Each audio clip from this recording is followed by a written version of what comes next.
Fusion surgery તો તે ક્યારે જરૂરી છે અને તે કેવી રીતે થાય છે?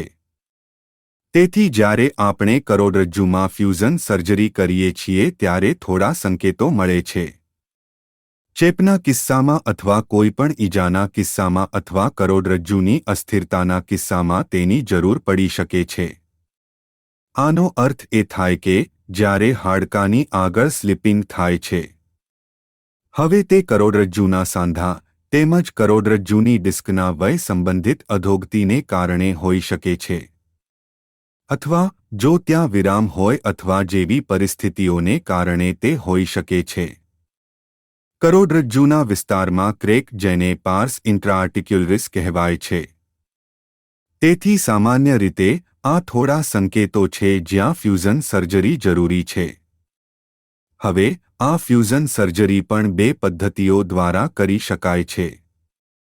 પ્રથમ માઇક્રોસ્કોપિક પદ્ધતિ દ્વારા અને બીજી મિનિમલ ઇન્વેસિવ અથવા એન્ડોસ્કોપિક પદ્ધતિ દ્વારા. ફ્યુઝન સર્જરીમાં અમે મેટાલિક પ્રત્યારોપણ પણ મૂકીએ છીએ. અમે કરોડરજ્જુના તે ભાગને સ્થિર કરવા માટે સ્ક્રૂ અને સળિયા મૂકીએ છીએ જેમાં અસામાન્ય હલનચલન હોય છે. બે હાડકાં વચ્ચે અમે કરોડરજ્જુને સ્થિર કરવા માટે સ્પેસર મૂકીએ છીએ. તો હવે આ રીતે ફ્યુઝન સર્જરી કરવામાં આવે છે.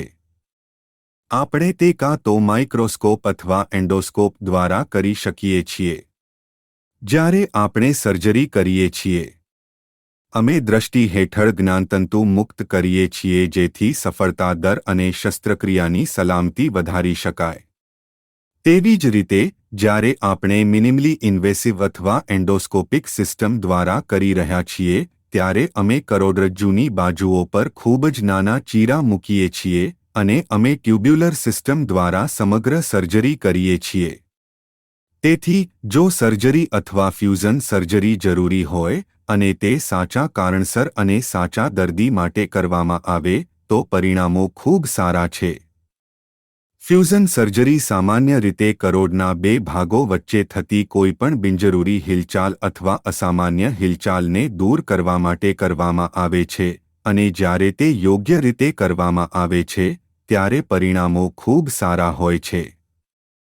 સામાન્ય રીતે અમે દર્દીને 2 થી 3 દિવસ હોસ્પિટલમાં રાખીએ છીએ અને દર્દી સર્જરી પછી બીજા દિવસે ચાલી શકે છે. આભાર.